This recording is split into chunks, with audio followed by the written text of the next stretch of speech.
So hello बच्चों, क्या हाल चाल? बढ़िया एकदम।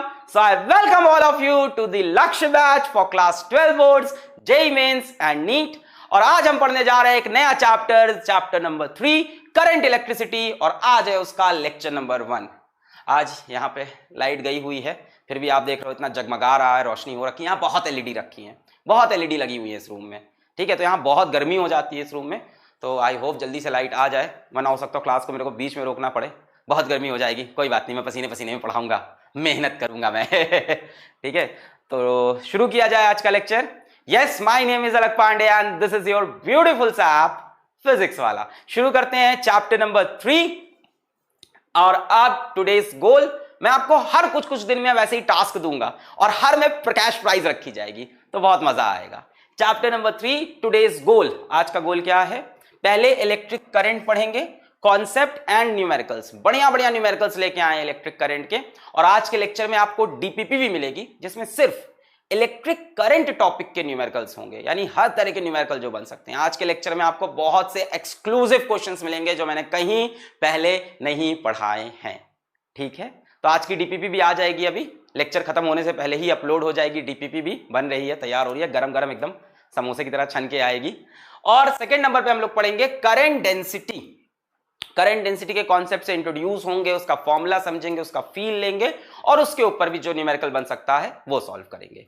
तो आज की डीपीपी जरूर डाउनलोड करना, उसको जरूर सॉल्व करना। डीपीपी का सॉल्यूशंस ऑफ कोर्स संडे को आएंगे।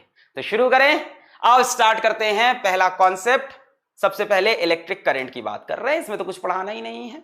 करंट इलेक्ट्रिसिटी की बात हो रही है। क्या होता है? The study of electric charge in motion is called current electricity. भाई इसके पहले हमने क्या पढ़ा था? Study of electric charge at rest. Study of electric charge at rest, उसको क्या बोला था हमने? इलेक्ट्रोस्टैटिक्स। इलेक्ट्रिक चार्ज वहां पे रेस्ट में था, इलेक्ट्रोस्टैटिक्स। अब क्या होगा? इलेक्ट्रिक चार्ज इन मोशन होगा। Electric charge in motion. और जब इलेक्ट्रिक चार्ज इन मोशन हो तो उसकी स्टडी को हम बोलते हैं करंट इलेक्ट्रिसिटी। क्या बोलते हैं? Current electricity. ठीक है, इसको आप इलेक्ट्रोडायनेमिक्स भी बोल सकते हो। क्या बोल सकते हो? इलेक्ट्रोडायनेमिक्स।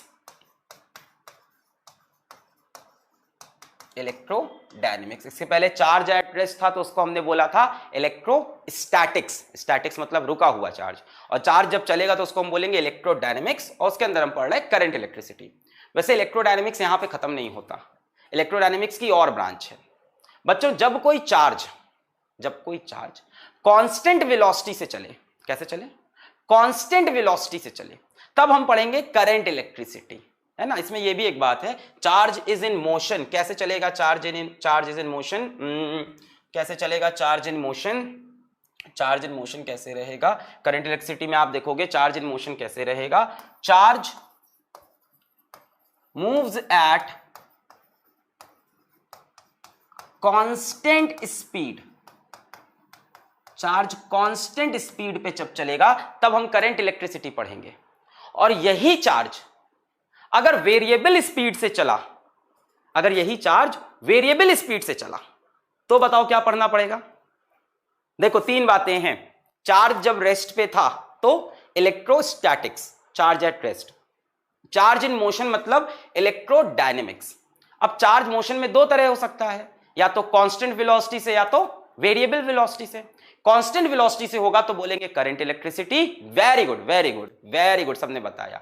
और अगर वेरिएबल वेलोसिटी से चार्ज चला, अगर चार्ज के पास एक्सेलरेशन आ गया तो बच्चों वो मैग्नेटिक फील्ड भी बनाने लगेगा। N accelerated charge particle creates magnetic field. तो वहां पे फिर इलेक्ट्रोमैग्नेटिज्म का भी कॉन्सेप्ट इंट्रोड्यूस हो जाएगा। तो इतना कॉम्प्लेक्स नहीं करते, सिंपल समझते हैं। चार्ज इन मोशन शुरू हुआ है, अभी तक चार्ज एट रेस्ट चल रहा था, और चार्ज इन मोशन हम स्टार्ट करने जा रहे हैं current electricity. The study of electric charge in motion is called current electricity. आज सबसे पहला कॉन्सेप्ट इलेक्ट्रिक करंट का सबको पता है, rate of flow of charge is called electric current. पर इसी के ऊपर आज बढ़िया बढ़िया न्यूमेरिकल करना है। आ जाओ। तो भाई हमने यहां पे देखा, मान लो ये कोई एक क्रॉस सेक्शन एरिया है, दिखाई पड़ रहा है। ये कोई एक क्रॉस सेक्शन एरिया है बच्चों, किसी कंडक्टर का हो सकता है। This is some cross section area. और इस एरिया में से कुछ पॉजिटिव चार्ज ऐसे पास कर रहे हैं। क्या हो रहा है? फ्लो ऑफ चार्ज हो रहा है। किससे? किसी क्रॉस सेक्शन एरिया से। और ये चार्जेस इस एरिया के परपेंडिकुलर हैं, इस एरिया के नॉर्मली पास कर रहे हैं। अब जितना चार्ज इस सरफेस से पास करे नॉर्मली पर unit time, that is called current. What is current? Amount of charge that passes normally मतलब perpendicularly through a cross section area is called the amount of current through that area. ठीक है, क्या बोला मैंने? जैसे आप simple भाषा में क्या बोलते हो? सिंपल भाषा में बोलते हैं current is the rate of flow of charge, यही बोलते हैं, current is the rate of flow of charge. थोड़ा उसको और अच्छे समझें कि मान लो ये कोई क्रॉस सेक्शन एरिया है, उसमें से कुछ चार्ज परपेंडिकुलर टू एरिया जा रहा है। कैसे जा रहा? Normally to that area. Then current is the amount of charge that passes through that area and normally to that area per unit time, that is called current. ठीक है, क्या बोला हमने? इलेक्ट्रिक करंट की definition, electric current is defined as the rate of flow of charge. ये सबको पता है इलेक्ट्रिक करंट क्या है? Rate of flow of charge, charge के बहने का रेट पर यूनिट टाइम, कितना चार्ज जा रहा, rate of flow of charge through an area held perpendicular to the direction of flow of charge. क्या लिखा है? फिर से इसको पढ़ो, इसको फिर से पढ़ो, फील लेते हैं। Electric current is defined as the rate of flow of charge through an area held perpendicular to the direction of flow of charge. Clear है? क्लियर है? कोई कंडक्टर है, हमको उसके अंदर करंट पता करना है, तो कहां पे? मान लो यहां पता करना है, तो यहां पे एक क्रॉस सेक्शन एरिया बना लो।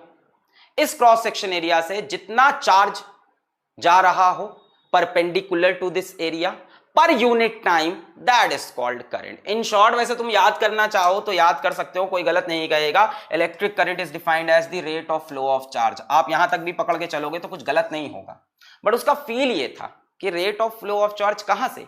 Perpendicular to cross section area. ठीक है, defined as the rate of flow of charge, ये भी रख सकते हैं। आगे बढ़ते हैं। अब दो तरह के करंट आ गए मेरे पास। इलेक्ट्रिक करंट सबको क्लियर हो गया, rate of flow of charge. ठीक है, क्या था वो? एरिया लेते हैं, एरिया से परपेंडिकुलर। ठीक है, अब हमारे पास दो तरह के करंट हैं जो हमें पढ़ने हैं। कौन कौन से? एवरेज करंट और इंस्टेंटेनियस करंट। इसको जल्दी जल्दी निपटाते हैं, इन सब चीजों को, न्यूमेरिकल पे आते हैं, फील आएगा उसी से। Average current and instantaneous current. अच्छा बच्चों, एवरेज करंट क्या है? मान लो इस क्रॉस सेक्शन एरिया से, मान लेते हैं इस क्रॉस सेक्शन एरिया से delta Q amount of charge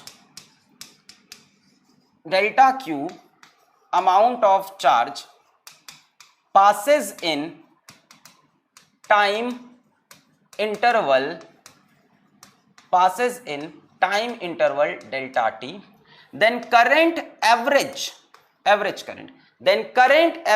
is delta q upon delta t। एक लंबे समय के लिए इसमें से जितना चार्ज पास किया डिवाइडेड बाई जितने टाइम में पास किया। इसको बच्चों ऐसे भी लिख सकते हो, Q, डेल्टा Q मतलब Q2 माइनस Q1, नीचे टाइम को T2 माइनस T1। ठीक है, T1 क्या हो गया? Initial time. T2 क्या हो गया? Final time. Q1 क्या हो गया? Initial charge. Q2 क्या हो गया? Final charge. क्लियर है? Q final minus Q initial, T final minus T initial. ये क्या है? एवरेज करंट है। लंबे समय अंतराल में अगर निकालना है तो जितना टोटल चार्ज गया अपॉन टोटल टाइम लगा दो, कुछ नहीं करना है। क्या करना है? Total charge upon total time. ठीक है, जैसे हम लोग एवरेज वेलोसिटी वगैरह पढ़ते थे, क्या करते थे? Total displacement upon total time. ये क्या है? एवरेज वैल्यू है। ठीक है, अब बात कर रहे हैं इंस्टेंटेनियस करंट की। इंस्टेंटेनियस मतलब किसी एक पर्टिकुलर टाइम पे क्या करंट है, किसी एक पर्टिकुलर इंस्टेंट पे क्या करंट है। भाई किसी इंसान ने बोला कि हमें ये बताओ 0 से लेके 10 सेकंड तक क्या करंट है, तो हो सकता हो 0 से लेके 10 सेकंड तक करंट चेंज हो रहा हो। 0 से 10 सेकंड तक करंट चेंज हो रहा हो। पहले कम चार्ज जा रहे हो पर यूनिट टाइम, बाद में ज्यादा चार्ज जाने लगे पर यूनिट टाइम। तो हम कौन सा करंट बताएंगे? उस केस में हम एवरेज करंट बता देंगे। भाई कोई बंदा आया, उसने बोला कि ये बताओ 0 से 10 सेकंड के बीच में क्या करंट है, तो हमने देखा भाई 0 सेकंड पे कम चार्ज आ रहे हैं, करंट कम है। 2 सेकंड बाद चार्ज की स्पीड बढ़ गई, ज्यादा तेजी से चार्ज निकल रहे हैं, ज्यादा नंबर ऑफ चार्ज पर यूनिट टाइम, करंट बढ़ गया। 6 सेकंड पे देखा और ज्यादा चार्ज आ रहे हैं पर यूनिट टाइम, करंट और बढ़ गया। ऐसे केस में हम एवरेज करंट आंसर दे देते हैं कि भाई 0 से 10 में करंट चेंज हो रहा था, तुमने एक लंबे इंटरवल में पूछा है, हम तुम्हें एवरेज बता देते हैं। ठीक है, बहुत बढ़िया। एवरेज क्या करना है? Total charge upon total time. Average में क्या करेंगे? Total charge upon total time, कि भाई 10 सेकंड में जितना चार्ज पास किया अपॉन टाइम से डिवाइड कर दिया। अब इसमें हमको ये इंफॉर्मेशन छुप गई कि बीच में कहीं करंट ज्यादा था कि कहीं करंट कम था। जैसे मान लो कोई आपसे बोले कि 0 से 10 सेकंड के बीच में, समझो इसको समझो, 0 से 10 सेकंड के बीच में करंट है 100 एम्पियर। कितना है? 100 एम्पियर। तो क्या हर समय करंट 100 एम्पियर रहा होगा? जरूरी नहीं, हो सकता हो शुरू में करंट 10 एम्पियर रहा हो और बाद में करंट 200 एम्पियर रहा हो।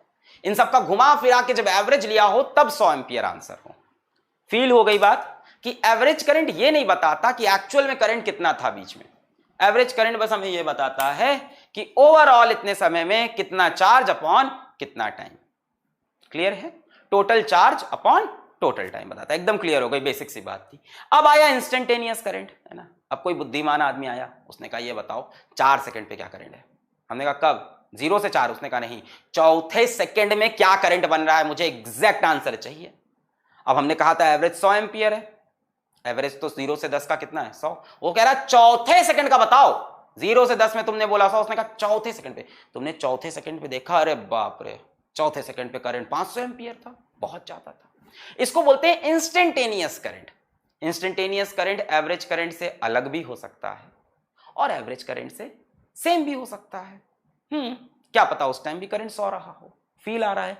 तो इंस्टेंटेनियस करंट मतलब current at a particular instant of time. ठीक है, यानी बहुत छोटे से टाइम में, बहुत छोटे से टाइम में क्या चार्ज फ्लो किया, है ना। तो हम ले लेते हैं, मान लो डी क्यू, बहुत छोटा सा charge, amount of charge, D Q amount of charge passes in time interval, अब इसको टाइम इंटरवल नहीं बोलते हैं, passes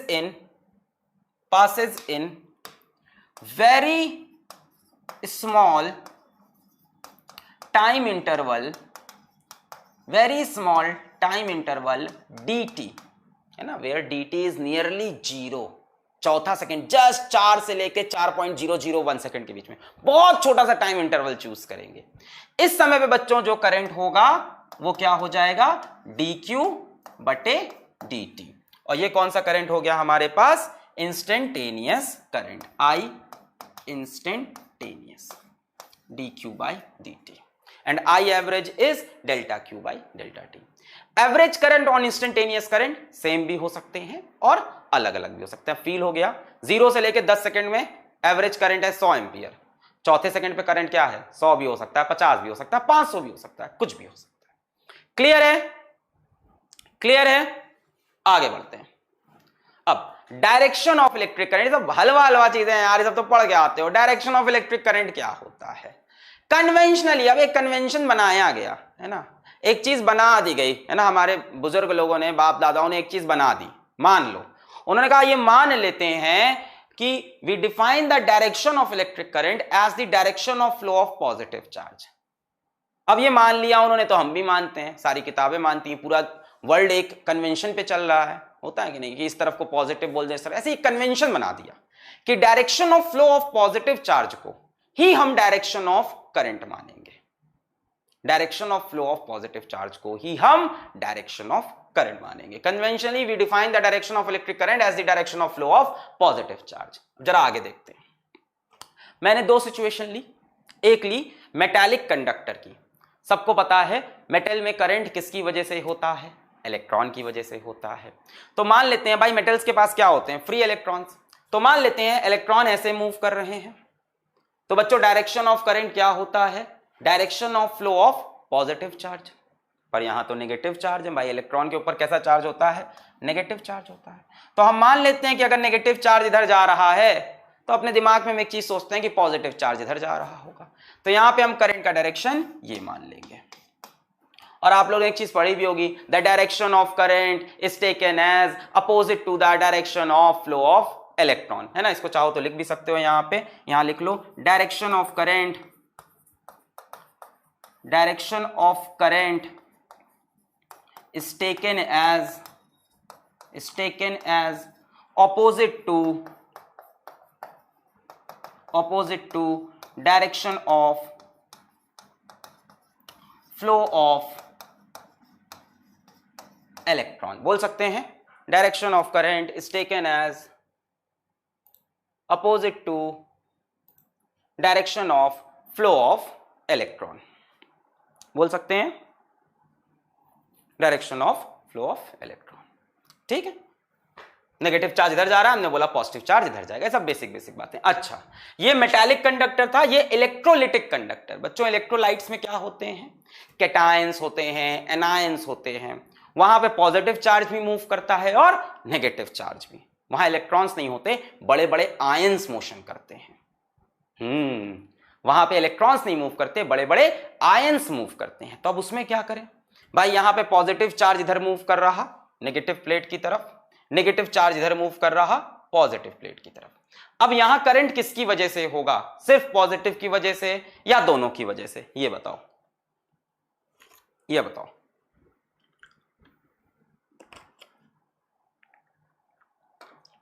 अब ये बताओ यहां करंट किसकी वजह से होगा, सिर्फ पॉजिटिव की वजह से या दोनों की वजह से? दोनों की वजह से होगा बच्चों। हाँ, सिर्फ इलेक्ट्रॉन की वजह, यहां इलेक्ट्रॉन नहीं है, no electrons are over here भाई, कैटायंस और एनायंस हैं। मान लो हमने यहां पे एक सोल्यूशन डाल दिया इलेक्ट्रोलाइट का NaCl का, तो यहां पे Na+ आयन होंगे, Cl- आयन होंगे। यहां हमने एक सोल्यूशन डाल दिया कॉपर सल्फेट का, तो Cu2+ आयन होंगे, SO4 2- आयन होंगे। यहां इलेक्ट्रॉन्स नहीं है। इलेक्ट्रोलिटिक कंडक्टर में current is due to flow of ions. यहां पे इलेक्ट्रॉन नहीं होते, करंट हमेशा इलेक्ट्रॉन की वजह से नहीं होता। Current is the flow of charge. दुनिया में कहीं भी अगर चार्ज फ्लो कर रहा है तो करंट होगा। अब वो चार्ज इलेक्ट्रॉन का है, प्रोटॉन का है, अल्फा पार्टिकल का है, बीटा पार्टिकल का है, आयंस का है, किसी का भी है भाई। प्रोटॉन के फ्लो से भी करंट बनता है, ये बात समझो। 12th में आ गए तुम, 10th वाली डेफिनेशन थोड़ी ना चलेगी कि इलेक्ट्रॉन ऐसे फ्लो करते हैं तो करंट ऐसे, खेल खत्म। नहीं भाई, क्या पता कहीं एक पार्टिकल एक्सेलरेटर हो, क्या पता कहीं दुनिया की किसी लैब में एक बड़ा सा पार्टिकल एक्सेलरेटर हो और वो ढक ढक ढक ढक ढक करके प्रोटॉन एक्सेलरेट कर रहा हो, तो क्या यहां पे करंट नहीं है? है। फ्लो ऑफ चार्ज है तो करंट होगा। तो प्रोटॉन के फ्लो से भी करंट बन सकता है, कैटायन के फ्लो से भी करंट बन सकता है, एनायन के फ्लो से भी करंट बन सकता है, इलेक्ट्रॉन के फ्लो से भी करंट बन सकता है, अल्फा पार्टिकल के फ्लो से भी करंट बन सकता है, बीटा पार्टिकल के फ्लो से भी करंट बन सकता है। कोई भी आयन, कोई भी चार्ज जब मूव करेगा तो करंट बनेगा, ठीक है। सो यहां पे पॉजिटिव चार्ज भी मूव कर रहे हैं, नेगेटिव भी। अब पॉजिटिव चार्ज इधर जा रहे, so direction of electric current as the direction of flow of positive charge. तो पॉजिटिव चार्ज की वजह से तो करंट इधर ही बन गया, current due to positive charges. Negative charges इस तरफ जा रहे, पॉजिटिव प्लेट की तरफ, इलेक्ट्रोलाइट सॉल्यूशन, इनके अंदर आयंस हैं, नेगेटिव आयंस इधर जा रहे, तो इनका करंट भी इसी तरफ बनेगा। बोलो, नेगेटिव आयंस अगर इधर जा रहे तो इनका करंट भी इसी तरफ बनेगा कि नहीं? ये current due to negative charge. Negative charge इस तरफ जा रहे हैं बट उनका करंट किधर लेंगे? उसके अपोजिट लेते हैं। Direction of current is always in the direction of flow of positive charge. हम अपने दिमाग में अज्यूम करते हैं कि अगर नेगेटिव चार्ज इधर जा रहे हैं तो पॉजिटिव चार्ज इधर आ रहे होंगे। ये करंट अभी दोनों चार्जेस की वजह से होगा। मेरी बात ध्यान से सुनना, सिर्फ पॉजिटिव वजह से नहीं, दोनों चार्ज का मोशन करंट प्रोड्यूस करेगा। यहां पे कैटायंस मूव ना करें, मान लो बच्चों, यहां कैटायंस मूव ना करें, सिर्फ एनायंस मूव करते, तब भी करंट होता। एनायंस इधर जाते, एनायंस मतलब नेगेटिव चार्ज, एनायंस इधर जाते तो करंट इधर होता। यहां पे बच्चों जो नेट करंट होगा ऐसी कहानी में बच्चों जो नेट करंट होगा वो होगा current due to positive charge plus current due to negative charge. दोनों की वजह से करंट बनेगा और दोनों को जोड़कर नेट करंट मिलेगा। दोनों का डायरेक्शन इधर ही होगा। क्लियर है? क्लियर है? चलो आगे बढ़ते हैं। Units and dimension of electric current, क्या ही बात करें। यूनिट्स की बात करें बच्चों, current I is equals to, बोलो Q बटे T लिख लें, या बोलो dQ बटे dt लिख लें, जो भी लिखना चाहो लिख लो भाई। चार्ज अपॉन टाइम, चार्ज होता है कूलम में, टाइम होता है सेकेंड्स में, तो इसकी एसआई यूनिट क्या हो गई? Coulomb per second. नहीं, ये इसकी एसआई यूनिट नहीं मान सकते। इसकी एसआई यूनिट होती है कूलम पर सेकेंड को बोलते हैं एम्पियर, तो इसको बोलते हैं। कूलम पर सेकेंड को आप करंट की एसआई यूनिट नहीं बोल सकते। क्यों सर, क्यों नहीं बोल सकते? कूलम भी एसआई में, सेकेंड भी एसआई में। भाई करंट एक फंडामेंटल क्वांटिटी है, 7 फंडामेंटल क्वांटिटी है फिजिक्स में, उसमें से करंट एक फंडामेंटल क्वांटिटी है। उसकी यूनिट एक फंडामेंटल यूनिट है, ओरिजिनल यूनिट है। एम्पियर से कूलम बना है, कूलम से एम्पियर नहीं बना। Coulomb is a derived unit, ampere is the original unit. 7 fundamental quantities में से करंट एक फंडामेंटल क्वांटिटी थी। Ampere is the original unit, coulomb is the derived unit. The SI unit of current is ampere, symbol A. SI unit of current is ampere and symbol is a. Dimensions की बात करें, current का dimension नहीं निकाला जाता। Current का dimension नहीं निकाला जाता। करंट एक फंडामेंटल क्वांटिटी है। क्या मास का डायमेंशन निकालते हो? m की पावर 1। क्या लेंथ का डायमेंशन निकालते हो? नहीं सर, l की पावर 1। क्या टाइम का डायमेंशन निकालते हो? नहीं सर, t की पावर 1। तो करंट भी मास, लेंथ, टाइम की तरह एक फंडामेंटल क्वांटिटी है। करंट का डायमेंशन ऑलरेडी डिफाइंड है, a कर लो या कई किताबों में I दिया होता है, a की पावर 1 या I की पावर 1। लिखना चाहो तो आप लिख सकते हो m0 l0 t0 a की पावर 1 या m0 l0 t0 I की पावर 1। फील हो गई बात? करंट 7 फंडामेंटल क्वांटिटी में से एक फंडामेंटल क्वांटिटी, उसका डायमेंशन पहले ही डिफाइंड है। अरे डायमेंशन एनालिसिस में हम चीजों का डायमेंशन निकालते हैं यूजिंग फंडामेंटल डायमेंशन। मैं तुमसे पूछूं वेलोसिटी का डायमेंशन क्या है, आप बोलोगे velocity is length upon time, तो तुमने लेंथ यूज किया फंडामेंटल, टाइम यूज किया फंडामेंटल, तो करंट भी वैसे ही फंडामेंटल क्वांटिटीज में से है। क्लियर? क्लियर? चलो, तो यूनिट एम्पियर, डायमेंशन ए और आई। अब आ गई बात जो दुनिया जिसके बारे में हमेशा बात करती है, क्या? करंट स्केलर है कि करंट वेक्टर है? करंट स्केलर है कि करंट वेक्टर है ना? सब इसके बारे में दुनिया जहान बात करती है, तो हम लोग भी कर लेते हैं बच्चों वाली बातें थोड़ी सी। इस करंट अ वेक्टर और scalar. Electric current has direction, electric current के पास डायरेक्शन है। डायरेक्शन तो डिफाइंड है, क्या डायरेक्शन है? It is in the direction of flow of positive charge, या it is in the direction opposite to the flow of negative charge. It is in the direction opposite to the flow of electrons. इसका एक direction है, direction of flow of positive charge. जिन quantities के पास direction होता है उनको vector कहते हैं, गलत बात। जिन क्वांटिटीज के पास डायरेक्शन होता है उनको वेक्टर कहते हैं, गलत बात। जो quantities vector law of addition को फॉलो करती है, जो quantities vector law of addition को फॉलो करती है उसको वेक्टर कहते हैं। जो क्वांटिटीज पैरेललोग्राम लॉ पढ़ा था क्लास 11th में, उसको फॉलो करती है उसे वेक्टर कहते हैं। जो quantity triangle law of addition को फॉलो करती है उसको वेक्टर कहते हैं। जो quantity polygon law of addition को फॉलो करती है उसको वेक्टर कहते हैं। Vector quantity should have magnitude, direction. Vector quantity should have magnitude, direction and they should follow vector law of addition. तो करंट के पास डायरेक्शन तो है पर वो वेक्टर लॉ ऑफ एडिशन को फॉलो नहीं करता। क्या है वेक्टर लॉ ऑफ एडिशन? आओ देखते हैं। All vector quantities follow vector law of addition. All vector quantities follow vector law of addition. यहां पे एक ब्लॉक बना है, यहां पे एक ब्लॉक बना है, इधर फोर्स मैं यहां बना दे रहा हूं फिर से। ये एक ब्लॉक बना है, इस तरफ फोर्स लग रही है 3 न्यूटन की, ऊपर की तरफ फोर्स लग रही है 4 न्यूटन की, एंगल है 90 डिग्री। बच्चों यहां पे रिजल्टेंट फोर्स कितनी होगी? 4 और 3 का सम कितना आएगा? 5 आता है, सभी को पता है। पैरेललोग्राम लॉ से यहां से रिजल्टेंट निकलता है और रिजल्टेंट की वैल्यू कितनी आती है? 5 न्यूटन आती है। अजीब खेल है ये। दो फोर्सेस हैं 4 और 3 और उनको जोड़ने पे आंसर आता है 5। इसको बोलते हैं वेक्टर लॉ ऑफ एडिशन। भाई 4 और 3 को जोड़ने पे कितना आना चाहिए? 7 आना चाहिए ना। पर ये वेक्टर क्वांटिटीज हैं, इनको आप स्केलर की तरह ऐड नहीं कर सकते कि 4 3 को 7 कर देंगे। 4 3 5 भी आ सकता है, 4 3 4 भी आ सकता है, 4 3 6 भी आ सकता है। 4 और 3 का सम 1 से 7 के बीच में कुछ भी आ सकता है। 4 और 3 का सम 1 से 7 के बीच में कुछ भी आ सकता है वेक्टर में। अब जरा करंट को देखते हैं, करंट का खेल देखते हैं। यहां पे हमने करंट लिया, कैसे लिया? यहां से करंट आ रहा है 3 एंपियर, यहां से करंट आ रहा है 4 एंपियर, और इन दोनों को जोड़ने पे जब हमने मेजर किया, हमारे पास एमीटर होता है करंट मेजर करने के लिए। हम 3 एंपियर का करंट लेके आए, 4 एंपियर का करंट लेके आए, कितने एंगल पे? 90 डिग्री पे। तो कितना करंट होना चाहिए?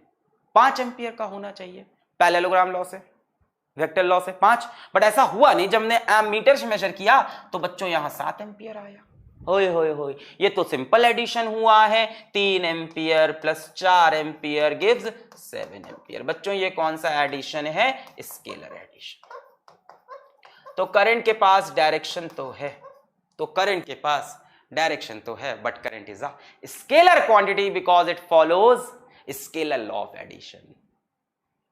वेक्टर क्वांटिटीज के लिए बच्चों 3 कंडीशन है। A vector must have magnitude, direction and should follow vector law of addition.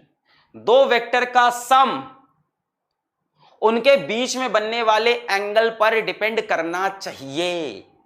दो वेक्टर का सम उनके बीच में बनने वाले एंगल पर डिपेंड करना चाहिए। करंट में ऐसा नहीं होता।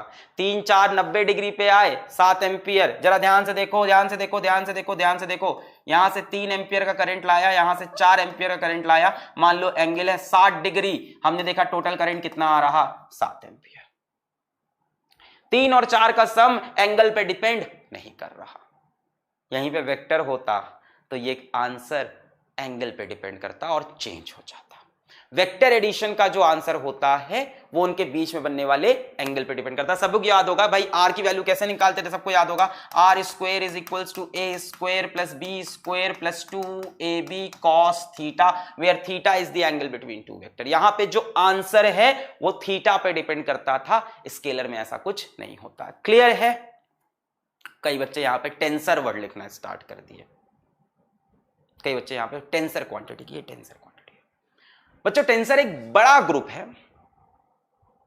टेंसर एक मैट्रिसेस के फॉर्म में रिप्रेजेंट करते हैं फिजिकल क्वांटिटी को, उसका ग्रुप है। Vector quantities are tensor, scalar quantities are also tensor. Vector quantities are tensor and scalar quantities are also tensor. क्या स्केलर टेंसर है? हां है।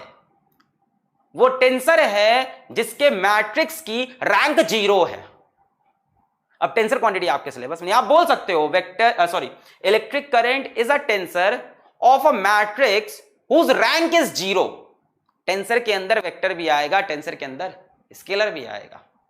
अगर उस मैट्रिक्स की रैंक 0 होती है तो स्केलर बन जाता है, और उस मैट्रिक्स की रैंक 0 के सिवा कुछ भी होती है तो टेंसर बन जाता है, सॉरी वेक्टर बन जाता है। क्लियर है? तो आप बोल सकते हो, अगर आपसे एग्जाम में पूछे कि इलेक्ट्रिक करंट क्या है तो स्केलर ही बोल के आना। स्केलर भी बोल सकते हो, टेंसर भी बोल सकते हो। टेंसर एक ऐसे मैट्रिक्स का जिसकी रैंक 0 है, बट टेंसर क्वांटिटीज हमारे सिलेबस में नहीं है। So in short we understood that current has direction. Yes, current has direction, it flows in the direction of flow of positive charge, but it does not follow vector law of addition. Electric current does not follow vector law of addition. Instead it follows scalar law of addition. Hence current is a scalar quantity. Hence current is a scalar quantity. हमारा final answer बच्चों यही होगा, current is a scalar quantity. जो बता रहा हूं 100% सच बता रहा हूं। मैं गीता के हाथ रख के कसम खा रहा हूं। सर गीता कौन है? ठीक है, मैं गीता में हाथ रख कसम जो खा रहा हूं, बता रहा हूं, खा ही रहा हूं, जो बता रहा हूं, भूख लग गई, वो सच बता रहा हूं। बोल सकते हो current is a tensor of a matrix whose rank is 0। Matrix की रैंक निकालते हैं ना, उस तरह से। आगे बढ़ते हैं, सवाल आ गया। आओ यार, अब बातें बहुत हो गई। आ जाओ, if 0.5 mole of electrons flows through a wire in 8 minutes, find the magnitude of electric current, take Avogadro number as 6 into 10 to the power 23। आ जाओ, कह रहे हैं बबीता मारेगी।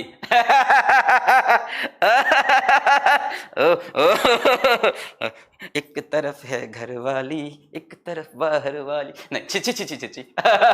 बबीता के साथ धोखा, जस्टिस फॉर बबीता।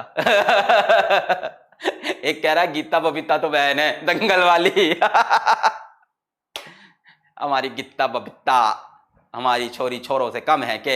आ जाओ, if 0.5 mole of electrons flows through a wire in 8 minutes, find the magnitude of electric current। बताओ, if 0.5 mole of electrons flows through a wire in 8 minutes, find the magnitude of। चलो अब numerical लेने हैं, बढ़िया बढ़िया concept develop करते हैं। चलो सॉल्व करो इसको।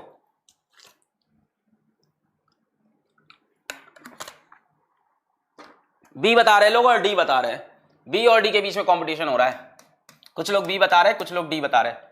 If 0.5 mole of electrons flows through a wire in 8 minutes, find the magnitude of electric current। अब ये भी बताने लग गए। ये क्वेश्चन मेरा खुद का क्रिएट किया हुआ है, अगर आप इंटरनेट पे जाओगे तो आंसर नहीं मिलेंगे, वैल्यूज मैंने चेंज करके खुद की अपनी लगाई है। सॉल्व ही करना पड़ेगा और कोई तरीका नहीं है।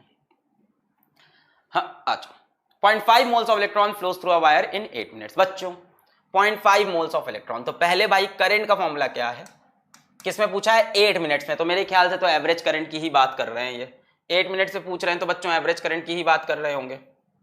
तो आ जाओ, आई एवरेज ही पूछ रहे होंगे भाई, 8 मिनट लगा दिया तो Q बटे T लिख देते हैं सिंपल। अब बच्चों चार्ज चाहिए होगा हमें, बच्चों चार्ज कितना होगा 0.5 मोल्स ऑफ इलेक्ट्रॉन्स, तो चार्ज कितना हो जाएगा n times of E, number of electrons into e upon time दे रखा है 8 मिनट्स रख लिया जाएगा। एन निकालना है, नंबर ऑफ इलेक्ट्रॉन्स, कितने इलेक्ट्रॉन्स है हमारे पास 0.5 मोल ऑफ इलेक्ट्रॉन्स।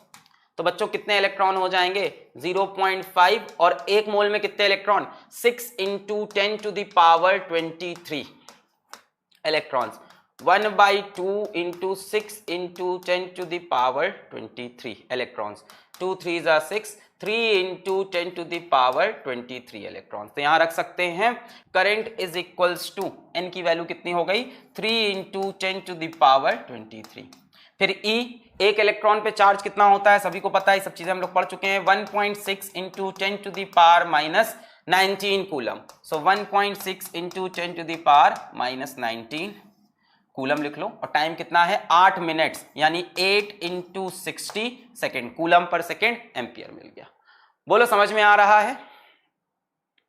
क्या किया भाई, करंट निकालना है तो चार्ज अपॉन टाइम, कितना चार्ज है एनी कर लेंगे, है ना, N E N number of electrons, number of electrons कितने हो गए 0.5 मोल, 0.5 इंटू एवोगैड्रो नंबर लगा दिया, एक मोल में इतने तो 0.5 में इतने, एक मोल में इतने इलेक्ट्रॉन होते हैं ना, एक मोल में इतना तो 0.5 मोल में इतना, 0.5 को ये लिख लिया। बस अब यहां से कैलकुलेशन बची है और कैलकुलेशन कर लेते हैं, कितना हो जाएगा, यहां से एक काम करते हैं, घटक घटू, यहां से पॉइंट हटा लें, नीचे 0 लगा लें, 10, 8 1 जा 8, 8 2 जा 16, 2 3 जा 6 और 6 से 1 कट जाएगा, 2 3 जा 6, 6 1 जा 6 और 10, क्या बचा 10 की पावर 23 माइनस 19 और नीचे से ऊपर आएगी 10 की पावर माइनस 2, यानी 10 की पावर 23, 19 और 2 कितना हो गया 21, यानी 10 की पावर 2 यानी कि 100 ampere is the correct answer. सभी का आ गया होगा, बहुत बढ़िया, सभी का आ गया,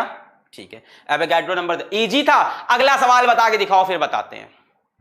अगला सवाल का करेक्ट सोल्यूशन कोई बता दे। अगला सवाल भी मेरा खुद का क्रिएट किया हुआ है, किताबों से उठाया, न्यूमेरिकल्स को घुमाया, वैल्यूज को घुमाया, कॉन्सेप्ट को भी घुमाया और ऐसा बढ़िया न्यूमेरिकल बनाया कि है तो हलवा पर लगेगा टफ, है तो हलवा करोगे गलत। आ जाओ, हाँ एकदम सही।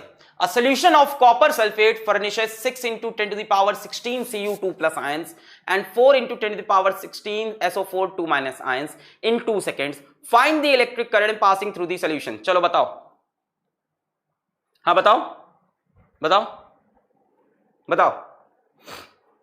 A solution of copper, एक बच्चा पूछ रहा है हमें कैसे पता चला एवरेज करंट है। अरे लंबे समय की बात की थी, 8 मिनट्स में पूछा था, 8th मिनट में नहीं पूछा था। At t is equals to 8 seconds या t is equals to 8 6 480 second बोलता, तब होता instantaneous. A solution of copper sulfate furnishes इतना ऐसे मत बताओ भाई। A solution of copper sulphate furnishes इतना, a solution of copper sulphate furnishes इतना, कोई बोले बी, कोई बोले सी, कोई बोले डी, कोई बोले सी, कोई बोले B. A solution of copper sulfate furnishes इतना copper ions and इतना sulfate ions in 2 seconds. Find the electric current passing through the solution. 16 तुम लोग तेज हो गए हो, चलाक हो गए हो, होशियारी, क्या बात। आ जाओ। तो भाई हमने कहा कि ये इलेक्ट्रोलाइसिस की बात कर रहे हैं मेरे ख्याल से, है ना। तो इधर एक प्लेट बना लो, इधर एक प्लेट बना लो, इसको बोल देते हैं पॉजिटिव प्लेट, इसको बोल देते हैं नेगेटिव प्लेट। ठीक है, अब इसके अंदर सोल्यूशन भरा है। कौन कौन से आयन है? Cu2+ के आयन है, SO4 2- के आयन है। बच्चों Cu2+ आयन पे चार्ज कितना होगा? Cu2+ आयन पे चार्ज कितना होगा? Cu2+ आयन, एक तो ये आयन है कॉपर आयन, है ना, Cu2+ आयन, एक तो मेरे पास कॉपर आयन है Cu2+ आयन, Cu2+ अच्छी Cu2+ आयन, एक तो मेरे पास Cu2+ आयन है। बच्चों इस पे चार्ज कितना होगा? +2e। और एक मेरे पास सल्फेट्स आयन है, इनके ऊपर चार्ज कितना है? -2e। तो यहाँ पे दो तरह के चार्ज हैं, एक है +2e, एक है -2e। अब +2e किधर जाएगा? नेगेटिव प्लेट की तरफ, ऐसे इस तरफ भागेगा। अच्छा, कितना होगा टोटल चार्ज? भाई इसके आयंस इतने हैं और हर एक आयन पे 2e का चार्ज है। तो अगर टोटल चार्ज मैं पूछूं, इसको मैं बोल दूं चलो Q1, इसको मैंने बोल दिया Q1। तो बच्चों ये Q1 की वैल्यू कितनी हो जाएगी? कितना चार्ज है? पॉजिटिव चार्ज कितना है? इतने आयंस हैं, हर आयन पे +2 का चार्ज है। तो टोटल चार्ज कितना हो गया? 6 × 10⁻16 इंटू हर आयन पे कितना चार्ज है? 2e का। भाई +2e के कितने आयंस हैं? +2e के इतने आयंस हैं। तो टोटल चार्ज क्या हो गया? इतने आयंस इंटू +2e। ये हो गई Q1 की वैल्यू। अच्छा, Q1 इधर जा रहा, ये रहा Q2, ये इधर भाग रहा है। नेगेटिव चार्ज किधर जाएगा? पॉजिटिव प्लेट की तरफ, ये इधर भाग रहे हैं। Q2 की वैल्यू कितनी हो गई बताओ? सल्फेट के कितने आयंस है? इतने, और हर आयन पे कितना चार्ज है? इतना। तो टोटल चार्ज कितना हो गया? 4 × 10⁻16 इंटू 2e। और ये माइनस होगा, माइनस प्लस की बात नहीं कर रहे हैं, मैग्नीट्यूड निकाल रहे हैं चार्ज का। ठीक है, माइनस प्लस की बात नहीं कर रहे हैं, मैग्नीट्यूड निकाल रहे हैं चार्ज का। ठीक है, तो +2e इधर जा रहा, -2e इधर, +2e इधर जा रहा, तो इसका करंट भी इधर ही बनेगा क्योंकि ये पॉजिटिव चार्ज है, तो इसको हमने बोल दिया I of plus charge. -2e इधर जा रहा, तो इसका करंट किधर बनेगा? अपोजिट डायरेक्शन में, नेगेटिव के अपोजिट। ये करंट हो गया ड्यू टू नेगेटिव चार्ज, खत्म। I due to positive charge कितना हो जाएगा? Q1/T। I due to negative charge कितना हो जाएगा? Q2/T। टोटल करंट I कितना हो जाएगा? I due to positive plus I due to negative. भाई कैटायंस इधर जा रहे, पॉजिटिव चार्ज इधर जा रहा, उनका करंट भी इधर, in the direction of flow of positive charge. Negative charge इधर जा रहे, उनका current in the direction opposite to the flow of negative charge. कितने चार्ज है +2e के? इतने, इतने आयंस है मतलब इतने चार्ज, तो इतना इंटू 2e। कितने चार्ज है -2e के? उतने। तो टोटल चार्ज कितना हो गया? इतना इंटू 2e। अब ये I प्लस कितना हो जाएगा? Q1/T, I minus Q2/T। तो यहां से कितना हो गया? Q1/T plus Q2/T। इसको हम बोल सकते हैं Q1 प्लस Q2/T। वैल्यू रख दो। Q1 कितना है? 6 × 10⁻16 into 2e plus 4 × 10⁻16 into 2e upon time कितना दे रखा है? 2 सेकेंड्स। ठीक है, 2 2 2 2 कैंसिल कर लो, है 2 से ये कैंसिल और ये भी कैंसिल। 6 × 10⁻16, 4 × 6 और 4 कितना हो गया? इसको जोड़ लो, 10⁻16 दोनों में है, हाँ दोनों को जोड़ लो। 10⁻16 एक तरह से सोचो कॉमन हो गया, 6 + 4 10 हो गया। Charge on electron 1.6 × 10⁻−19। खत्म। अब आंसर निकाल लो, कितना आ रहा है? देखो क्या हुआ, 2 से 2 मर गया, 10⁻16 कॉमन, 6 + 4 हो गया 10, और चार्ज ऑन इलेक्ट्रॉन रख दिया 1.6 × 10⁻−19। तो कितना हो जाएगा? 1.6 × 10⁻−19 और प्लस 17, ये 16 और ये 1 प्लस 17 कितना हो गया 1.6 इंटू 10 टू द पावर -2। यहां से अब क्या किया जाए, पॉइंट हटा दें तो 10 की पावर -3 हो जाएगी। यहां से पॉइंट हटा दो, नीचे 10 आएगा, ऊपर गया 10 की power -3 ampere. 16 into 10 to the power -3 ampere, इसको हम क्या बोल सकते हैं 16 मिली एम्पियर। सही बताया था सभी ने, सी। क्लियर है। एक बच्चा बोल रहा है +2 -2 क्यों लिया, बड़ा आसान है बच्चों, Cu 2+ होता है, SO4 2- होता है। कॉपर का जो बच्चों आयन होता है दैट इज Cu 2+, यानी इसने 2 इलेक्ट्रॉन लूज कर दिए हैं तो इसका चार्ज होगा +2e। सल्फेट का आयन SO4 2-, इसने 2 इलेक्ट्रॉन गेन कर लिए हैं, चार्ज हो गया -2e। आगे बढ़ा जाए, 16 milli ampere is the answer. चलो next, in an hydrogen atom, हर तरह के सवाल ले लिए। In an hydrogen atom the electron makes about 0.6 into 10 to the power 16 revolution per second around the nucleus. Determine the average current. Determine the average current at any point on the orbit of the electron. Try करें इसको, try करें।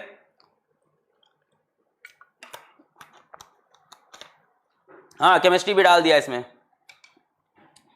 Chemistry भी डाल दिया। In an hydrogen atom, the electron makes 0.6 into 10 to the power 16 revolutions per second around the nucleus। क्या बता रहा है कि हाइड्रोजन के न्यूक्लियस में, हाइड्रोजन के एटम में ये जो इलेक्ट्रॉन साहब हैं ये कितने रेवोल्यूशन कर रहे हैं, नंबर ऑफ रेवोल्यूशन कितने हैं, ये 0.6 into 10 to the power 16 revolutions कर रहे हैं per second.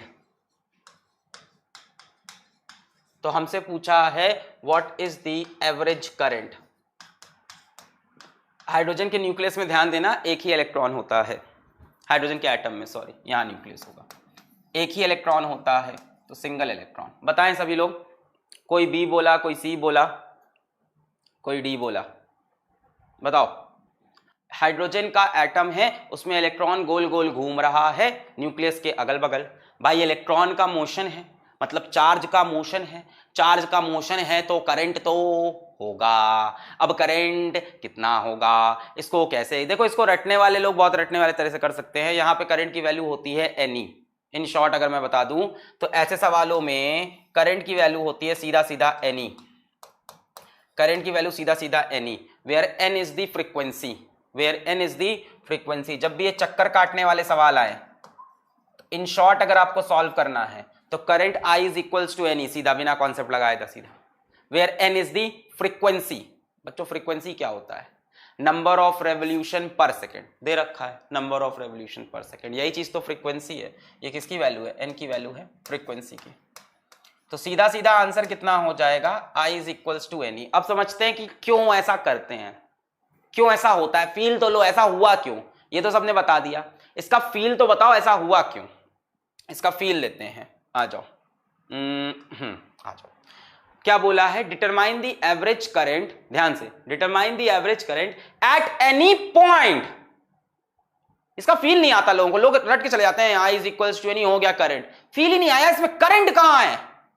Determine the average current at any point on the orbit of, school में भी जाओगे, अभी तो स्कूल नहीं जा रहे, अभी स्कूल जाओगे अपने दोस्तों से भी पूछोगे तो इसका करंट तुरंत बता देंगे, I is equals to N E, सट्ट से बताएंगे, या I इज इक्वल्स टू बोलेंगे V/2πr। मेरी बात समझो, I इज इक्वल्स टू बोलेंगे EV/2πr। कई लोग इसका आंसर सीधा सीधा ये बता देंगे, I is equals to EV/2πr। But क्यों हो रहा है, ये कहां से आएगा, क्यों ऐसा करंट है, I is equals to EV/2πr, क्यों ऐसा है, आओ देखें। मान लो हमें करंट एट एनी पॉइंट चाहिए, किसी पॉइंट पे चाहिए, तो हमने इस पॉइंट पे सोच लो करंट निकालना है एट एनी पॉइंट। यहां पे एक क्रॉस सेक्शन बना लेता हूं मैंने एक क्रॉस सेक्शन बना लिया P पॉइंट पे। अच्छा, इलेक्ट्रॉन घूमता घूमता घूमता घूमता आया, यहां से निकला इलेक्ट्रॉन, है ना, निकलेगा ना, सुडुक, फिर चला गया, फिर आया, सुडुक, फिर निकला, सुडुक सुडुक। एक सेकेंड में इलेक्ट्रॉन कितनी बार यहां से पास हुआ, एक सेकेंड में, in one second how many electron passes through P, 1 second में कितने इलेक्ट्रॉन पी से निकले। पी से 1 इलेक्ट्रॉन निकला, फिर 2, फिर 3, फिर 4, फिर 5। 1 सेकंड में कितने रेवोल्यूशन है? इतने रेवोल्यूशन है। तो 1 सेकंड में देखो, अगर 1 सेकंड में मान लो इलेक्ट्रॉन 5 रेवोल्यूशन कर रहा होता, 1 सेकंड में इलेक्ट्रॉन 5 रेवोल्यूशन कर रहा होता, तो 1 सेकंड में 1 बार निकलता, 2 बार निकलता, 3 बार निकलता, 4 बार और 5 बार। तो यहां से कितने इलेक्ट्रॉन पास हुए इन 1 सेकेंड? 5 इलेक्ट्रॉन। तो करंट का फॉर्मूला क्या होता? I is equals to 5E upon time, जो कि 1 सेकेंड है। अब 1 सेकेंड में यहां से इतने इलेक्ट्रॉन पास होंगे, भाई जितना रेवोल्यूशन करेगा उतना इलेक्ट्रॉन पास होगा। 1 सेकंड में इतना रेवोल्यूशन, तो 1 सेकंड में देखो सुर 1 बार निकला, अभी 1 सेकंड चल रहा है, सुर 2 बार निकला, सुर 3 बार, 4 बार, 5 बार, 6 बार, डक डक डक डक डक डक डक डक डक डक डक डक। 1 सेकंड में कितने इलेक्ट्रॉन्स यहां से निकल गए? जितने रेवोल्यूशन करेगा उतने इलेक्ट्रॉन्स निकल जाएंगे। So how many electron passes through P in 1 second? N is equals to 0.6 into 10 to the power 16। इतने इलेक्ट्रॉन्स निकले। कहने को तो वही इलेक्ट्रॉन बार बार जा रहा है, हाँ, कहने को तो ये वही इलेक्ट्रॉन बार बार जा रहा है, पर सरफेस को तो ऐसा लग रहा कि उसी सेकंड के अंदर 1 2 3 4 5 6 7 8 9 10, 1 सेकंड के अंदर इतने इलेक्ट्रॉन्स निकल के यहां से झुट से बाहर आए। 1 सेकंड के अंदर देखो, 1 सेकंड बहुत छोटा टाइम है, 1 सेकंड बहुत छोटा टाइम है। 1 सेकंड के अंदर झुट झुट झुट झुट झुट झुट झुट झुट, इसमें से इतने इलेक्ट्रॉन निकले। फील हुआ? फील हुआ? 1 सेकंड के अंदर। हाँ, ये बोर्ड का है, कहां से आ जाते हैं कोविड-21 के पेशेंट, ये भी बोर्ड का नहीं है। तो बोर्ड में पढ़ोगे क्या? मलाई खाओगे बोर्ड में?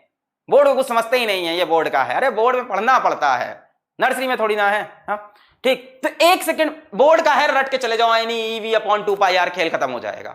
मैं फील दे रहा हूं कि एनी क्यों हुआ, मैं बोल रहा हूं स्कूल जाना, अपने दोस्तों से पूछा, उनको ये फील नहीं पता होगा।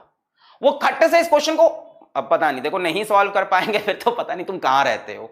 मैं बोल रहा हूं जो अच्छा बच्चा होगा उसको आंसर तो पता होगा, पर फील नहीं पता कि ऐसा क्यों लिखते हैं। वो मैं समझा रहा हूं कि यहां पर हमने एक क्रॉस सेक्शन बनाया, P उसको नाम दे दिया इस पॉइंट का, है ना। At any point on the orbit of electron determine the average current at any point on the orbit, ये हमने पॉइंट ले लिया। 1 सेकंड में 1 बार इलेक्ट्रॉन, 2 बार इलेक्ट्रॉन, 3 बार, 4 बार, 5 बार, 6 बार, कितनी बार निकलेगा? इतनी बार, क्योंकि इतने रेवोल्यूशन हो रहे हैं। अगर 5 रेवोल्यूशन होते तो यहां से 5 बार, तो 1 सेकंड में 1 2 3 4 5 6 7 8। ये सरफेस पे देखो, इस पॉइंट को क्या लग रहा है, इसी सेकंड के अंदर 1 फिर 2, वही इलेक्ट्रॉन घूम के तीसरी बार, वही इलेक्ट्रॉन चौथी, पांचवी, पर इसको तो लग रहा कि टोटल कितने इलेक्ट्रॉन्स निकल रहे? इतने इलेक्ट्रॉन्स निकल रहे हैं। अब आपसे मैं पूछूं what is the average current, तो आप बोलोगे सर जितना चार्ज पास किया अपॉन टाइम। कितना चार्ज पास हुआ? Number of electrons into charge of 1 electron divided by time कितना लगा भाई? 1 सेकेंड। यहां से आई एवरेज कितना हो जाएगा? नंबर ऑफ इलेक्ट्रॉन कितने हैं? इतने। 1 इलेक्ट्रॉन नहीं है, इस पॉइंट को ऐसा नहीं लग रहा 1 इलेक्ट्रॉन है, इसको लग रहा है 1 सेकंड के अंदर 1 2 3 4। यही इलेक्ट्रॉन 1 बार पास हुआ 1 सेकंड के अंदर, दूसरी बार, तीसरी बार, चौथी बार, पांचवी बार, छठवीं बार, कितनी बार पास होगा? इतनी बार पास होगा 1 सेकंड में, इतने रेवोल्यूशन है। सो n की वैल्यू हो गई 0.6 into 10 to the power 16, charge on electron 1.6 into 10 to the power -19। नीचे 1 सेकेंड रखा हुआ है, कोई दिक्कत नहीं। 0.6 इंटू 1.6, 16 6 बोलो 96 और 2 पॉइंट, तो 0.96 इंटू 16 6 96, तो 2 बार पॉइंट, तो 2 डिजिट के बाद पॉइंट लगा दिया। 10 की पावर -19 और 10 की पावर 16, -19 और +16, -3 ampere. 0.96 into 10 to the power -3 ampere, 0.96 milli ampere. B, अब बोलो बी। क्लियर हुआ? ऐसा नहीं है कि 1 इलेक्ट्रॉन है, यहां पे एक्चुअल में तो 1 ही इलेक्ट्रॉन जा रहा है, पर इस पॉइंट को लग रहा कि 1 सेकेंड के अंदर इसके अंदर से इतने इलेक्ट्रॉन निकल रहे हैं। क्लियर हुई बात? I is equals to NE। Clear है? I is equals to NE।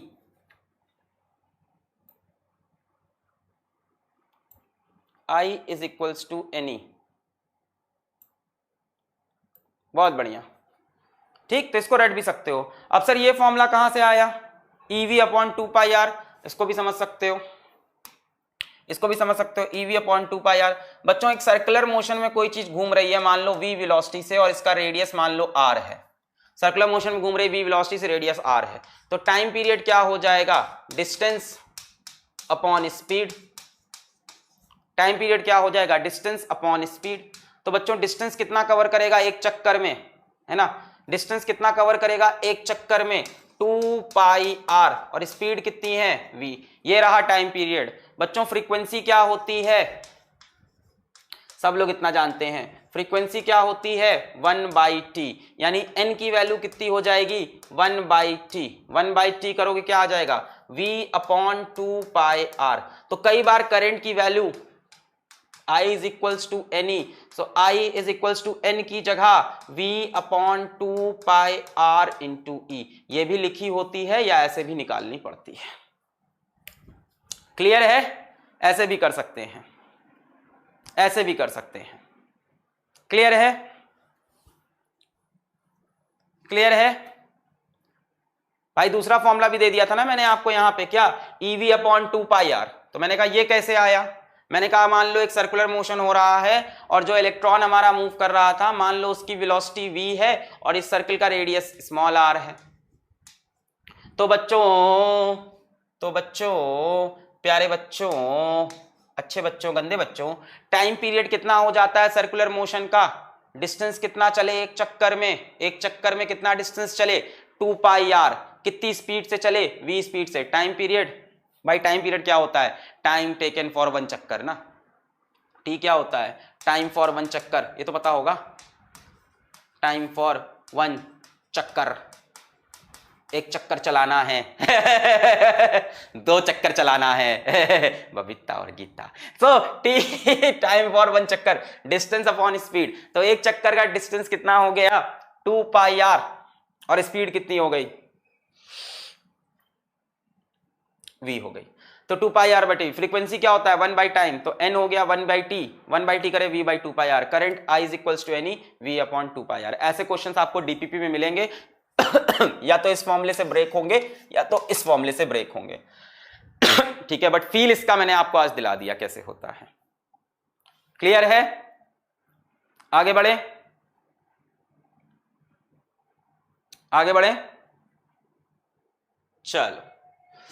If q is equals to T square plus 2t, find I at t is equals to 2 second. चलो एक नया सवाल आ गया, if q is equals to T square plus 2t, आपसे पूछ रहा है फाइंड करें I at t is equals to 2 seconds, और दूसरा पार्ट है I average from t is equals to 0 to t is equals to 2 seconds.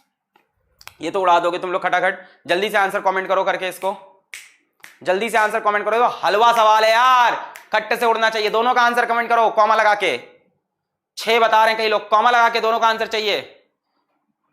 6 comma 3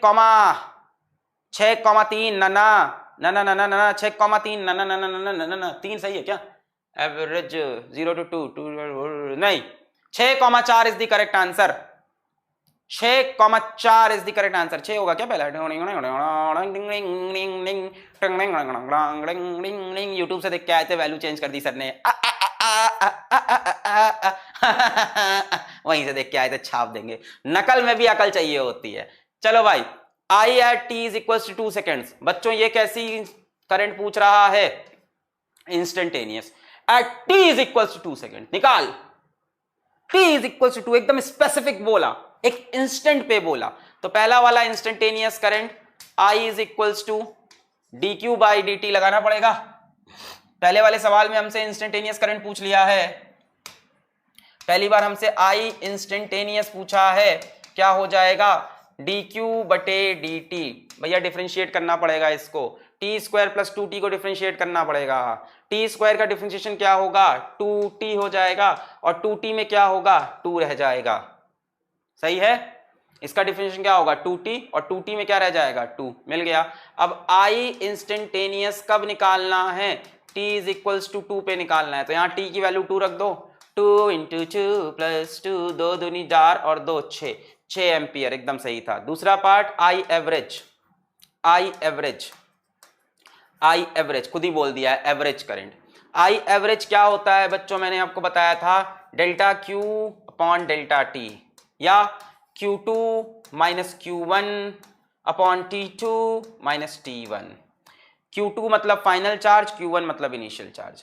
Q2 भाई finally कहाँ पे जाना है, 2 सेकेंड्स पे ही जाना है, 0 से 2 जाना है। दो जगह क्या क्या है, 0 और 2, तो Q at 2 seconds minus Q at 0 seconds upon नीचे टाइम 2 माइनस 0। बोलो समझे, हलवा है यार। Q2 माइनस Q1 यानी Q कहाँ पे, at 2 seconds minus Q at 0 seconds. So I average is equals to Q at 2 seconds minus Q at 0 seconds upon 2 minus 0। Q at 2 seconds निकाल लो, Q एट 2 सेकेंड्स निकाल लो, Q at 2 seconds निकाल लो। Q at 2 seconds भाई Q का आपको function दे रखा है टी स्क्वायर प्लस 2t, तो Q एट 2 सेकेंड्स क्या होगा, इसमें 2 रख दो। अरे भाई Q का फंक्शन दे रखा है कि नहीं, हमें कितना ही हलवा सवाल है। Q का फंक्शन दे रखा है टी स्क्वायर प्लस 2t बता रखा है। हमने कहा जब टाइम की वैल्यू 2 है तो उस टाइम पे चार्ज कितना होगा, जब टाइम की वैल्यू 2 है, जब टाइम की वैल्यू 2 है तो उस टाइम पे चार्ज कितना होगा, जब टाइम की वैल्यू 2 है तो उस टाइम पे चार्ज कितना हो जाएगा, यहाँ 2 रख दो, 2 स्क्वायर 4 और यहाँ 2, 2 दूनी 4, कितना हो गया 8। तो Q एट 2 सेकेंड हो गया 8 कूलम माइनस Q एट 0, तो T की जगह 0 रख दो, ये 0 ये 0, 4 0 हो गया 0 अपॉन 2 माइनस 0, 8/2 4 एम्पियर, खत्म। तो पहले पार्ट का आंसर हो गया हमारा 6 एम्पियर, दूसरे का आंसर हो गया 4 एम्पियर। हलवा सवाल क्लियर है एकदम, बहुत बढ़िया, 6 एम्पियर कॉमा 4 एम्पियर। चलें आगे बढ़े आगे बढ़े आगे बढ़े, चलो आगे बढ़ते हैं। Next, if I is equals to 3t square plus 2t, calculate quantity of charge that passes through a cross section of wire in the time t is equals to 0 seconds to t is equals to 3 seconds। क्या बोल रहा है, if I is equals to 3t square plus 2t, अब की बार charge पूछ रहा। देखो दोनों सवाल में डिफरेंस क्या है, दोनों सवाल में डिफरेंस क्या है। पिछली बार क्या था, पिछली बार चार्ज देके करंट पूछा था, चार्ज देके करंट पूछा था, निकाल दिया हमने। इस बार क्या किया बच्चों, करंट देके चार्ज पूछा, हमसे बोला जो करंट है वो टाइम पे डिपेंडेंट है, 3t स्क्वायर प्लस 2t है। Calculate the quantity of charge, calculate the quantity of charge that passes through a cross section of wire during the time. हमसे क्या पूछ रहा है, कैलकुलेट, हमसे क्या पूछ रहा है, calculate Q that passes through a cross section of wire from t is equals to 0 seconds to t is equals to 3 seconds। अब की बार I देके Q पूछ लिया, क्या करें बताओ, क्या करें बताओ। 36 आंसर, बहुत बढ़िया, कई लोग 36 कई लोग 35 बता रहे हैं, क्या करें बताओ बच्चों। I is equals to dq बराबर dt बोल सकते हैं। अब की बार क्या निकालना है, dq निकालना चार्ज, तो dt को इधर भेजना पड़ेगा, तो यहां से हम बोल सकते हैं dq is equals to I dt। अब अपने को टोटल चार्ज चाहिए, calculate q from t is equal 0, तो ये चीजें तो हम लोग देख चुके हैं। अगर यहां से यहां तक चाहिए तो क्या करें, दोनों तरफ इंटीग्रेट कर देंगे। सो dq का इंटीग्रेशन बोल देंगे q is equals to integration of I dt।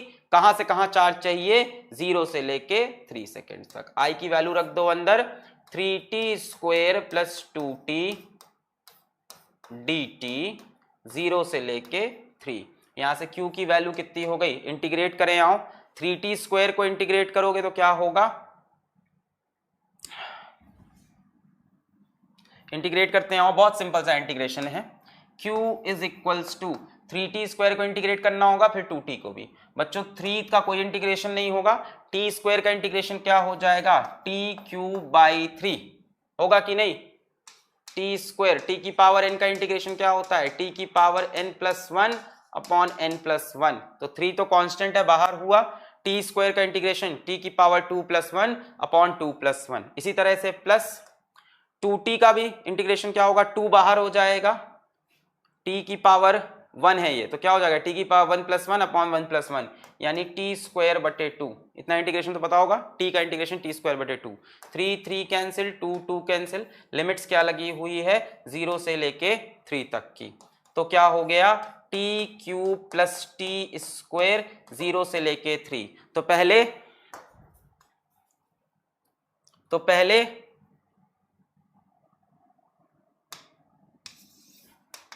पहले t की जगह 3 रख देंगे, t की जगह 3 यानी 3 का क्यूब + 3 का स्क्वायर, फिर 0 रख देंगे, 0 का क्यूब - 0 का स्क्वायर, तो 3 का क्यूब हो गया 27, 3 का स्क्वायर हो गया 9, 9 और 27 हो गए 36 ampere is the answer, sorry 36 coulomb is the answer, क्योंकि इस बार चार्ज निकाल रहे थे। 36 कूलम इज द आंसर, ये रहा। क्लियर है सभी को? क्लियर है? क्लियर है? तो बहुत ही आज आप लोग को एक आसान सा लेक्चर मिला है। पहला लेक्चर है, इंट्रोडक्टरी टाइप का था। करंट के सारे सवाल कराने की कोशिश करिए, डीपीपी में और करंट के सवाल दिए उसको थॉरली प्रैक्टिस कर लेना, ठीक है? आगे बढ़ते हैं। थोड़ा हल्का हुआ सर, बहुत दिन से हैवी पढ़ रहे थे। एक नया टॉपिक आ गया हमारे पास, current density J vector. Current density J vector, अब ये कुछ नहीं है, ये करंट को वेक्टर फॉर्म में रिप्रेजेंट करने का तरीका है। करंट क्या था? स्केलर क्वांटिटी था, तो हमें करंट जैसा ही एक वेक्टर क्वांटिटी चाहिए था। असलियत यही है फिजिक्स की। इसको बनाने का रीजन क्या है, क्यों बनाया इसको? जे वेक्टर, इसके ऊपर एक बढ़िया सवाल डीपीपी में डाला है, मतलब बहुत ही बढ़िया सवाल एक डीपीपी में डाला है इसका हमने, ट्राई करना उसको जरूर से। बात यह कि करंट डेंसिटी क्यों बनाई हमने, इंटीग्रेट क्यों किया, समझ नहीं आया क्या भैया? क्या भैया बात क्या हो गई भैया, क्या हो गया? कह रहे हैं कि इंटीग्रेट क्यों किया भाई? I = dq/dt था, इतना समझ में आता है। चाहिए क्या इस बार? चार्ज चाहिए, सो dq = I dt। अब तुमको dq थोड़ी ना चाहिए, छोटा सा चार्ज चाहिए क्या? नहीं, तुमसे कह रहा है कैलकुलेट q फ्रॉम यहां से यहां, टोटल चार्ज चाहिए। तो टोटल चार्ज कैसे निकलेगा भाई साहब? इंटीग्रेट करना पड़ेगा, है कि नहीं? I = dq/dt, तो dq क्या हो जाएगा? I dt। तुमको छोटा सा चार्ज तो नहीं चाहिए ना, तुमको टोटल चार्ज चाहिए, तो दोनों तरफ इंटीग्रेट, dq का इंटीग्रेशन q और इसका इंटीग्रेशन 0 से 3, लिमिट्स लगा दी 0 से 3। नहीं आया तो तुम अपने दिमाग में एक बच्चा फॉर्मूला लिख लो, है ना? जिस बच्चे को नहीं आया वो अपने दिमाग में एक फॉर्मूला लिख ले, एक फार्मूला लिख लो, q = I × t। एक ये फॉर्मूला बच्चों, ये तब लगाना है जब करंट कांस्टेंट हो, otherwise q = integration of I dt from time t1 to time t2।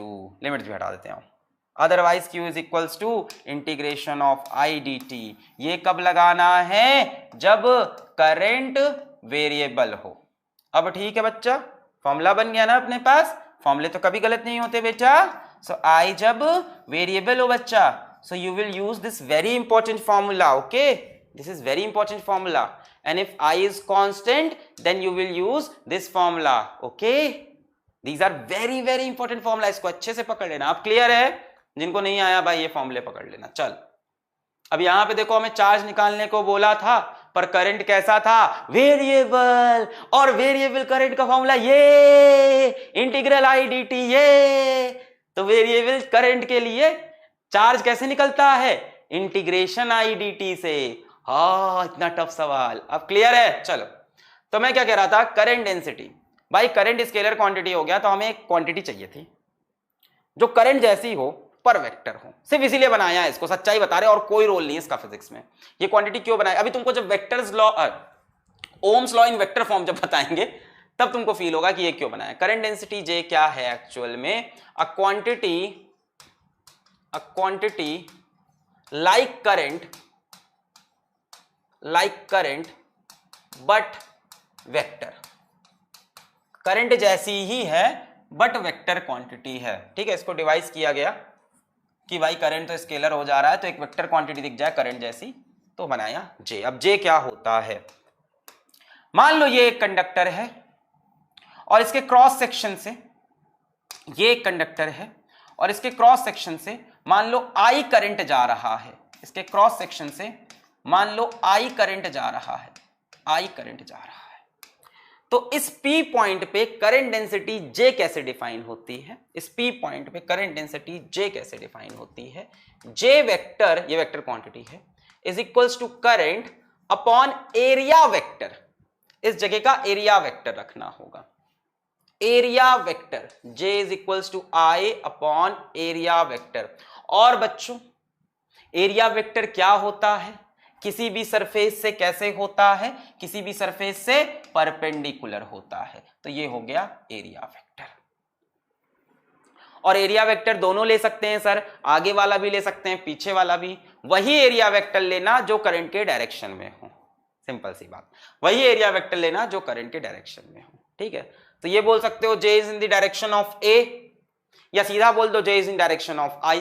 खेल खत्म करो। ये खुद ही तुमसे कह रहे हैं एरिया वेक्टर बोलो जो करंट के डायरेक्शन में है। एरिया वेक्टर करंट के डायरेक्शन में, J A के डायरेक्शन में, तो सीधा J I के डायरेक्शन में। So J is in direction of I, simple. एक एरिया वेक्टर लेंगे J is equals to I upon A। यहां से इसकी डेफिनेशन चाहो डेफिनेशन देख लो बच्चों। इसका अगर आपको यूनिट जानना हो, J की यूनिट क्या होगी, है ना, J की यूनिट्स क्या हो जाएंगी, तो बच्चों J की यूनिट्स क्या होंगी? Current upon area. Current upon area. Current किस में होगा? एम्पियर में होगा। एरिया किस में होगा? SI यूनिट में, मीटर स्क्वायर में, तो ampere per metre square. Definition ये रही। Current density at a point is defined as the amount of current flowing per unit area. Current density at a point, इस point पे current density P point पे, is defined as amount of current flowing per unit area around that point provided the area is normal to the direction of current. Provided the area is normal to the direction of current. Normal to the direction of current. यहां पे गलत लिखा है, provided the area होगा, इसको सही कर देंगे अभी हम, आपको देते वक्त सही कर देंगे। Provide the normal to the direction of, provided the area is normal to the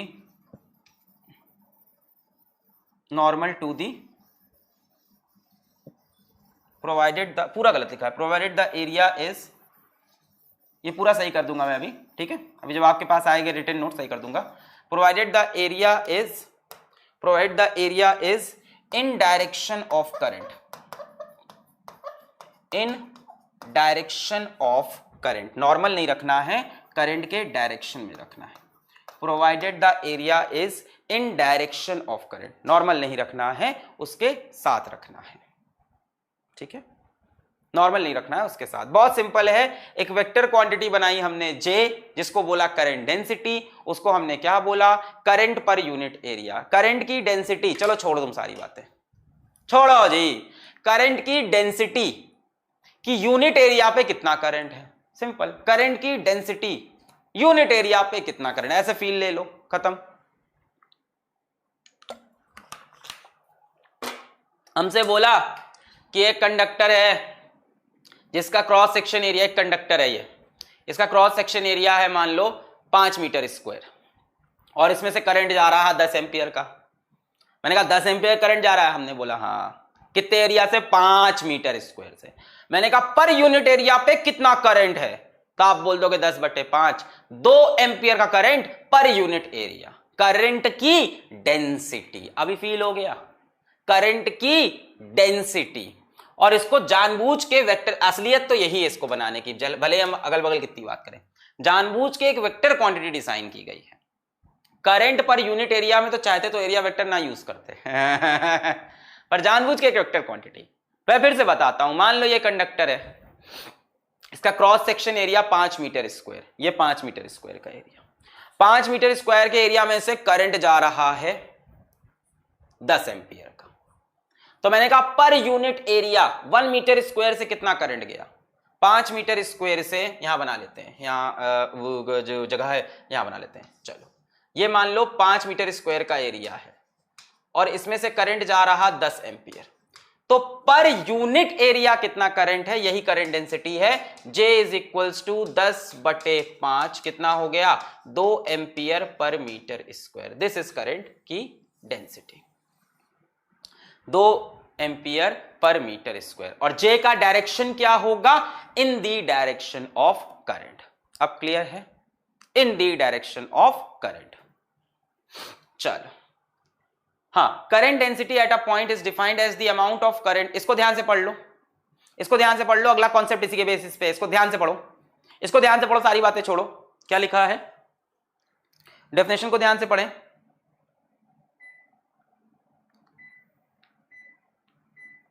हाँ, क्या लिखा है, current density at a point is defined as the amount of current flowing per unit area.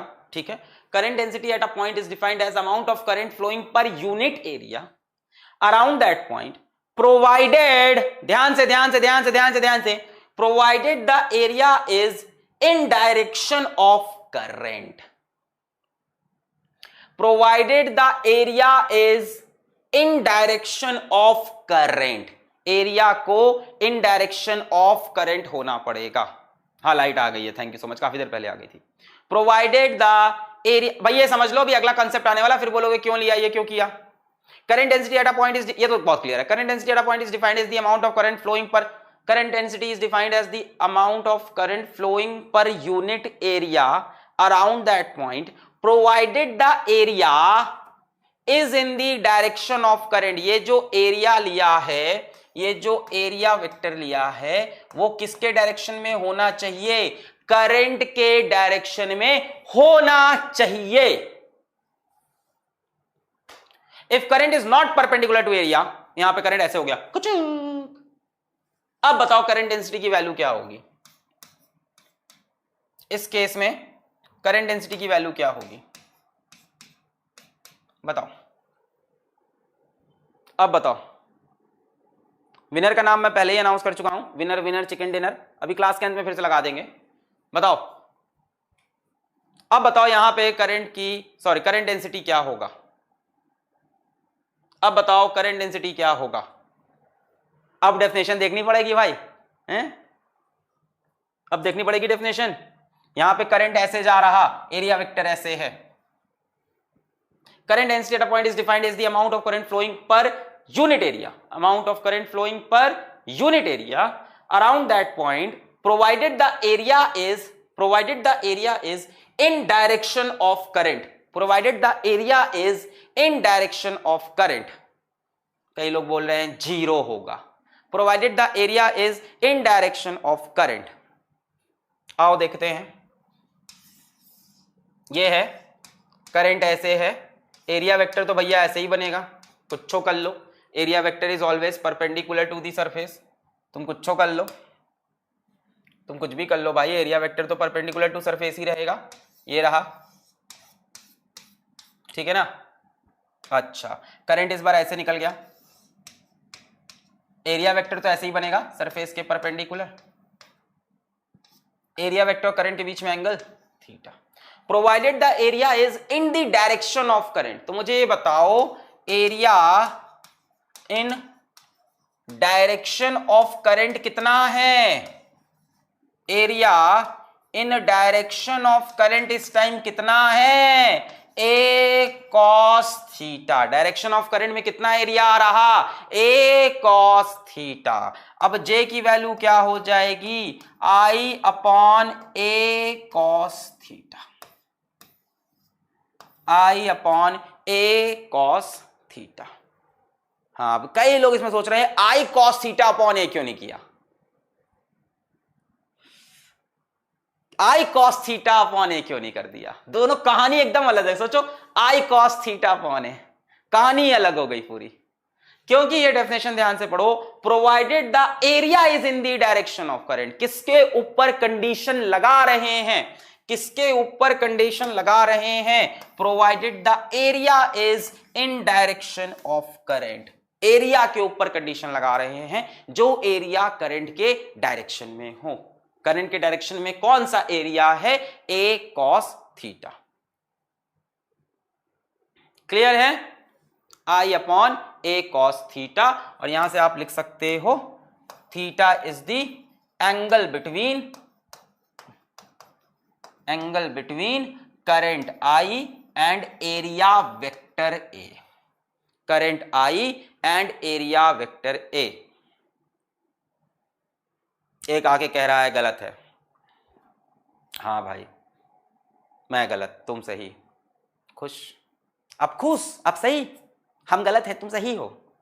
हम तो गलती बोलते हैं, हमेशा हमेशा गलती बोला है हमने जीवन में, सारी अच्छाई तो तुम्ही ने की है। ऐसे करते हैं ना हम लोग, जब लड़ाई हार रहे होते तो किसी से आर्ग्यूमेंट हार जाते हैं लास्ट में, नहीं भाई मैं ही गलत हूं तुम सही हो, है ना, ऐसे करके। क्लियर है? क्या बोला है? Provided the area is in the direction of current, तो जो एरिया डायरेक्शन ऑफ करंट में हो यहां पे वो एरिया रखते हैं, यहां पे वो एरिया रखते हैं which is in the direction of current. तो करंट के डायरेक्शन में कौन सा एरिया है? A cos theta, in the direction of current where theta is angle between I and A। आगे बढ़ते हैं। Under steady state which is correct, यहां पे करंट डेंसिटी इन्होंने बोली JA, यहां पे करंट डेंसिटी इन्होंने बोली JB। Under steady state which is current, बच्चों ये करंट का डायरेक्शन है। Under steady state which is correct, under steady state which is correct, बताएं। Under steady state which is correct, under steady state which is correct. बच्चों steady state का मतलब क्या हुआ? कल बताया था शायद, स्टेडी स्टेट मतलब जो होना है हो चुका है, अब सारी चीजें क्या हो जाती हैं? कांस्टेंट हो जाती हैं। तो स्टेडी स्टेट में क्या होगा बच्चों? यहां पे करंट कांस्टेंट हो गया। अब ये मत बोलो जीरो हो जाएगा यहां ना, करंट इलेक्ट्रिसिटी में आ गया तो कैपेसिटर की कहानी थी। स्टेडी स्टेट मतलब जो भी होना है अब चीजें कांस्टेंट रहेंगी। तो यहां करंट की बात हो रही है, तो करंट स्टेडी स्टेट में है, करंट क्या हो गया? कांस्टेंट हो गया। यानी जो करंट यहां पे होगा वही करंट यहां पे होगा, यानी J की वैल्यू क्या हो जाएगी? I/A। बच्चों करंट कैसा है इस समय पे? कांस्टेंट है। तो J सीधा सीधा क्या बोल सकते हैं हम? Inversely proportional to area. जहां का एरिया कम होगा वहां का J ज्यादा होगा। तो क्लियर सी बात है, JA is greater than JB, JA is greater than JB। Clear है? तो आज इतिहास में पहली बार लाइव क्लासेस जब से शुरू हुई हैं, मेरे ख्याल से हम लोग टाइम में खत्म कर रहे हैं लाइव क्लासेस को। तो विनर्स का नाम मैंने नीचे लिखा है, थोड़ा टेढ़ा मेढ़ा है, RRMU पूजन। विनर्स का नाम फिर से ले आया मैं, RRMU P जैन $, उसकी ईमेल आईडी थी, छुपा दी बच्चे की। चैप्टर 1 का विनर, चैप्टर 2 की विनर स्नेहा विश्नोई। बाकी विनर सभी लोग हैं, सभी ने बहुत अच्छे नोट्स भेजे थे।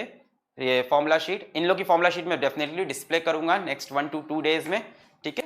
उसको हम लोग और अच्छे से कंपाइल करके एक बेटर वर्जन में आपको डिस्प्ले करेंगे और उनका क्रेडिट भी दिया जाएगा। और ऐसे ही टास्क हम हर ऑल्टरनेट क्लास 3-4 क्लास में आपके लिए लाते रहेंगे। सो इस चैप्टर को हमने यही स्टार्ट कर दिया, इस टॉपिक को यही करते हैं समाप्त। कल इसी टॉपिक को आगे बढ़ाएंगे। आप डीपीपी सॉल्व करो, मेहनत करो, डीपीपी में सवाल अब सब हल हो जाएंगे क्योंकि क्लास में हर तरह के सवाल मैंने इंक्लूड कर लिए हैं। खूब ज्यादा रिवीजन करो बच्चों, इसी तरह की फॉर्मूला शीट्स बनाओ, कॉन्सेप्ट नोट्स बनाओ, खूब ज्यादा रिवीजन करो। ऐसी चीजों को बना के अपने पास संभाल के रखो, फाइल में लगाओ, अपने सामने चिपका लो, है ना, ये नहीं कि अलमारी के अंदर फेंक दिया। और खूब बढ़िया से पढ़ाई करो, और क्या बोलूं मैं ठीक है। तो यहीं पे इस क्लास करते हैं समाप्त। पढ़ाई करते रहें। All the very best.